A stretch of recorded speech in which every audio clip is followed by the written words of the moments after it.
Really what becomes valuable in those times is a handheld radio with a couple batteries so you can listen to AM radio, which is the entry point for our emergency alert system, for our National Weather Service, and getting information into communities.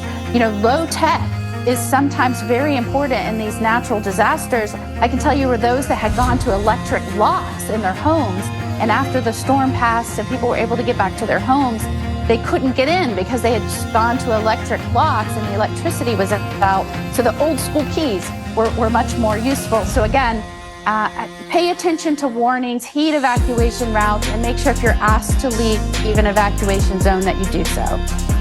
And I know you just mentioned this, but I did want to kind of get your final take here. What sort of information do you want to get across to those people who are watching who maybe do say, look, we live in Florida, we see storm after storm come on through, no big deal. Again, you touched on this, but what information, what message do you want to get across to them right now so that they know, hey, if you're in an evacuation zone, evacuate?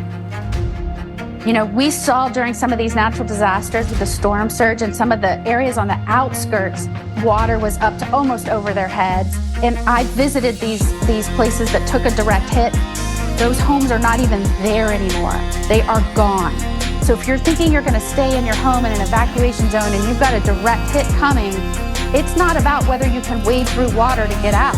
It's not about whether you'll have the opportunity to get to higher ground or someone might be able to come rescue you. During that storm, law enforcement officers cannot get to you. And in many of these areas that take direct hits and that storm surge comes up, those homes are gone. They are washed away. So loss of life is predictable where it will happen. We just need people to work with us and leave. I've heard people say it before. If you choose to stay where there is a direct hit, make sure you write your name on your arm so that we know who you are. You've got to heed these evacuation warnings. Ashley Moody there, Florida Attorney General. Thank you so much for taking the time to be here with us. We appreciate it. Great to be with you. Thank you so much for your attention on this incredibly critical matter.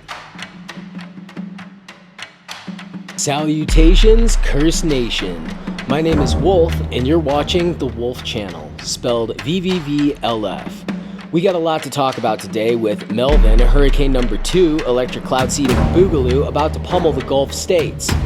Only a week after what many are already speculating will pan out into a larger disaster than Hurricane Katrina was, American citizens are now calling Hurricane Helene the most devastating hurricane in modern history. Scrolling through the news, one will immediately find a lot of official stories floating around. From Biden sending in 6,000 National Guard troops to, nobody panic, everything is okay. Yeah, sure, buddy. From pandering bullshit visits by the vice president to the disaster zone to deliver empty promises to desperate people who just lost literally everything, to the literal president telling a reporter, I wasn't sure which storm you were talking about. What do the states in the storm zone need, Mr. President? What do the states in the storm zone, what do they need after what you saw today? Oh, in the storm zone? Yes, sir. I don't know what storm you're talking about. They get everything they need, and they're very happy across the board. It doesn't take much to realize how absolutely fucked beyond belief this really is right now. Allegedly, over $500 million in FEMA funding has been siphoned off for illegal immigrant handouts, and now FEMA is allegedly saying they need more funding to deal with the hurricane damage since they ran out of money. Allegedly. Trigger warning. The estimated death toll as of this morning when I began writing this is 229 people across multiple states from Hurricane Helene, according to the mainstream media. However, I've seen multiple definitely authentic videos of people in Tennessee and North Carolina where people are walking around saying they can smell the dead bodies and claiming that the National Guard, which is now finally on site doing their job, has found several hundreds, if not thousands, of dead bodies. Anybody that is alive on this road, which, by the way, I've heard social media saying like there are 8 dead in Spruce Pine. Maybe they have 8 confirmed bodies, but I have to tell you the truth here, folks. You can smell the bodies in certain places along the river. There were vultures out. They have marked, with they being the National Guard, have marked over 100 bodies in a 6-mile stretch of river. Most of which have been unidentifiable because they were literally shredded in rushing flash floodwaters filled with debris. These people literally got cut up like they were in a meat grinder, and then when the water finally receded, most of them got buried in several feet of mud. So when you walk around these areas, it's incredibly hard to find the bodies, especially intact full bodies. And they're having an incredibly hard time identifying them and are having to resort to dental records. I'm still yet to hear anything about collecting DNA samples from body pieces, which one would think would be standard procedure in our age of modern science.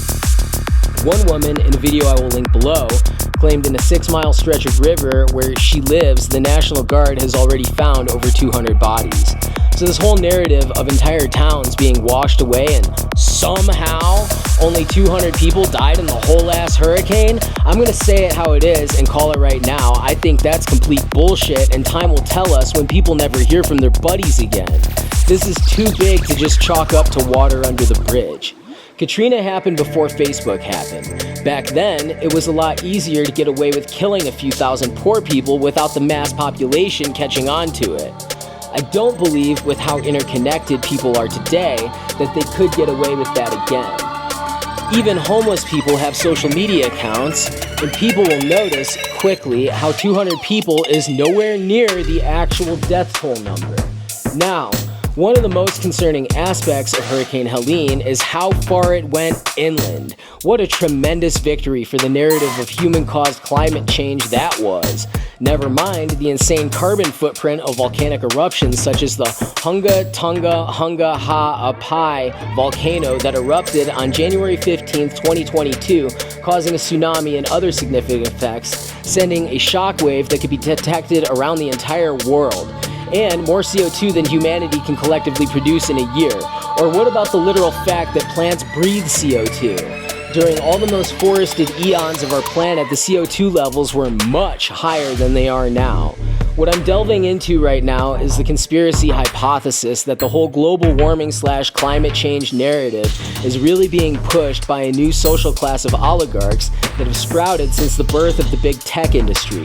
With Nvidia now being the largest company on Earth, even bigger than Exxon or Toyota, it seems relatively obvious that the push towards electric vehicles and an electric future is really propelled by a deep-seated thirst and desire for money and power.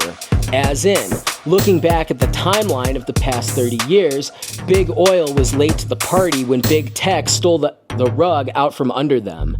Now, all the car companies are trying to catch up by offering electric versions of their vehicles because they can see clear as day what is on the horizon. There's new kids on the block and their name is Big Tech, and they want that money and power. So let's break it down some more. For the past century, oil companies have controlled economies, waged wars on nations, and ruled the world.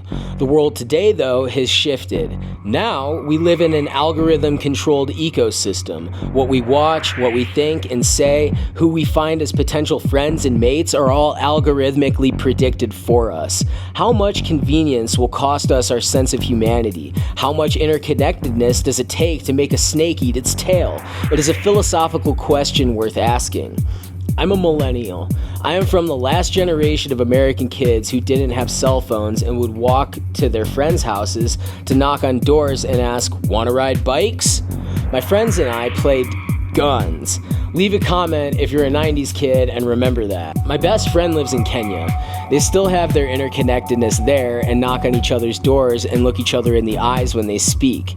But it is quickly eroding as Kenya switched to digital currency a while ago, and smartphones, which are now necessary to hold money, are corrupting people fast. Now let's pan back over to the hurricane damage.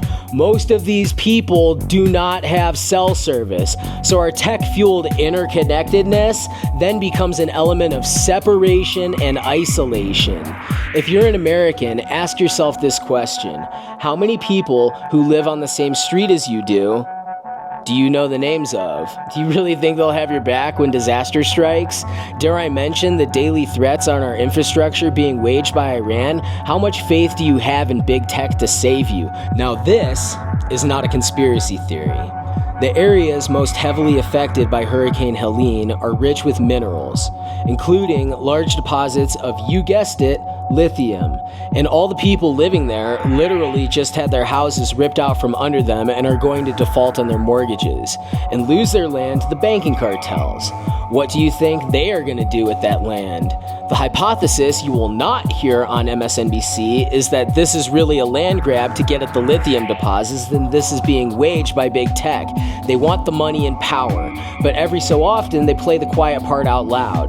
So now, here's the conspiracy part. People are theorizing that cloud seeding was used to push the storm further inland and disrupt the election while also forcing these people off their land. Kinda sounds to me like some nerds upstairs said, how did these rednecks get on top of our lithium deposits? And so they powered up HARP. People are asking this. There's so many questions to be answered. But one person actually asked a crystal ball if cloud seeding was used.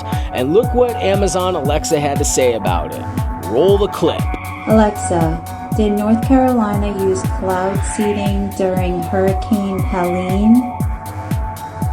Yes. North Carolina has been cloud seeding during Hurricane Helene. Scientists injected silver iodide into the hurricane wall to steer the hurricane in another direction. Oh my goodness. Now, I'm not saying this shit is true, but I am saying it is worth asking about.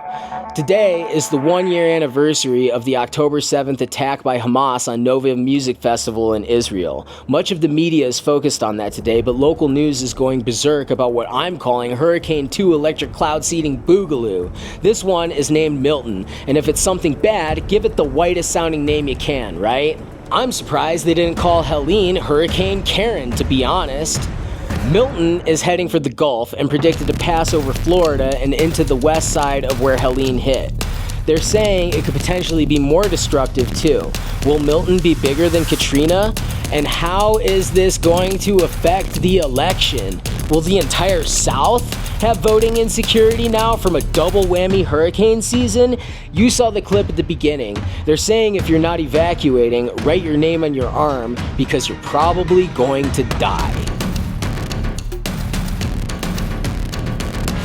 Hey, if you made it this far, I appreciate you. My channel is small and it is struggling.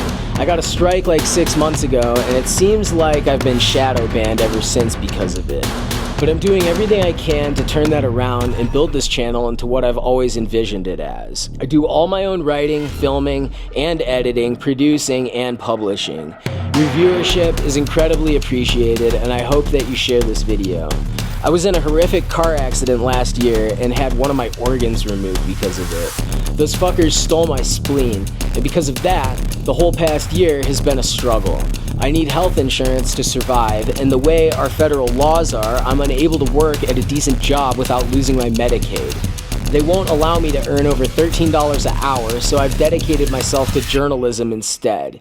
You can support me by buying an official Make Americans Guerrillas Again shirt from my online store that launched yesterday. I've got limited edition black ones for $26 and OD green ones that will always be available for $17. Every penny from those goes towards helping pay my rent and also contributes to charitable efforts I am involved in with Kenya.